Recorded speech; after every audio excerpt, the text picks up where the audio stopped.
രാവിലെ നമ്മുടെ അപ്പക്കുട്ടൻ വന്നു. ഞാൻ നിർബന്ധിച്ച് ഇഡലി കഴിപ്പിക്കുക കേട്ടോ. സാമ്പാർ വേണ്ടാന്ന് പറഞ്ഞു. ഞാൻ പഞ്ചസാര ചേർത്ത് കൊടുത്ത് വിശേഷങ്ങളൊക്കെ കുശല വർത്തമാനം പറയുകയാണ് കുഞ്ഞിനോട്.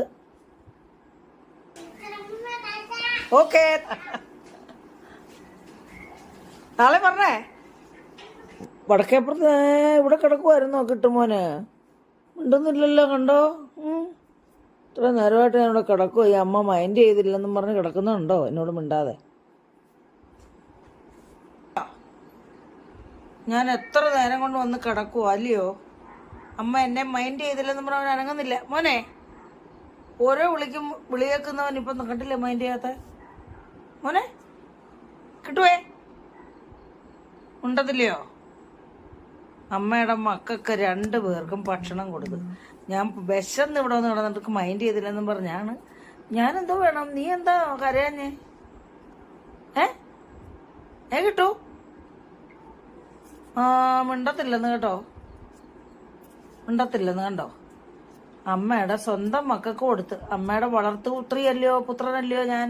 രണ്ട് വിശക്കുന്നു. മോൻ അമ്മച്ചിയുടെ മീൻ എടുത്ത് വെച്ചിട്ടുണ്ടാ നിനക്ക് തരാതിരിക്കുവോ ഞാന്? മോനെ, അമ്മച്ചി മീനെടുത്ത് വെച്ചിട്ടുണ്ട്. എന്താ തണുക്കാൻ വെച്ചടാ? ആണോ? അയ്യോ, എന്നാ ഞാനിവിടെ. കണ്ടില്ലേ പാവവും മട്ടവും കിടപ്പും ഒക്കെ. അമ്മ ഇന്ന് അമ്മേ എന്നും പറഞ്ഞ് കിടക്കുന്ന കിടപ്പ് കണ്ടില്ലേ? മറ്റേ ഓരോ വിളിക്കും വിളിയേക്കുന്നതായവന്. ഇതൊരു സ്വഭാവമാണ് ഇതിന്റെ, കണ്ടില്ലേ? മോനെ കിട്ടുവേ, കിട്ടൂ? ഉണ്ടതില്ല കണ്ടോ? ഈശ്വര, എന്തോ പറയാനാ. ചോറ് തിന്നാത്തതാ. ഇത് ചിക്കൻ പീസ്, രസമോളുടെ ചിക്കൻ പീസ് ഇട്ട് പുരട്ടി പാത്രത്തിട്ട് പുരട്ടി കൊടുത്ത് തിന്നുന്നുണ്ട്.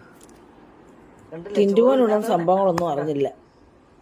രസമോള് കിട്ടുവിന്റെ കരച്ചിൽ കേട്ടോണ്ട് മേളോട്ട് ഓടി ചെന്നപ്പോ കണ്ട കാഴ്ച കണ്ടില്ലേ കിടക്കുന്നത്. ഇവിടെ കിടക്കാൻ കാരണമുണ്ട്. അവിടെ തേങ്ങ ഇട്ടിട്ടുണ്ട്. അപ്പൊ കാക്കകളൊക്കെ ചുറ്റും കരയുന്നുണ്ട്. അവരെ പിടിക്കുകയും ചെയ്യാൻ കിട്ടു താഴെ ഇരിക്കുന്നതിന്റെ പേടിയും ഉണ്ട്. അങ്ങനെ ഇവിടെ വന്നിരുന്ന് കാക്കയെ പിടിക്കാനുള്ള വേലയിലിരുന്ന് വേല കാണിച്ചിട്ട് നിൽക്കുന്നുണ്ടോ? കണ്ടില്ലേ കള്ളിപ്പെണ്ണ്? എന്താ ചക്കര പൊന്നാനി. അവിടെ കിടന്ന് അമ്മച്ചു പോവാ.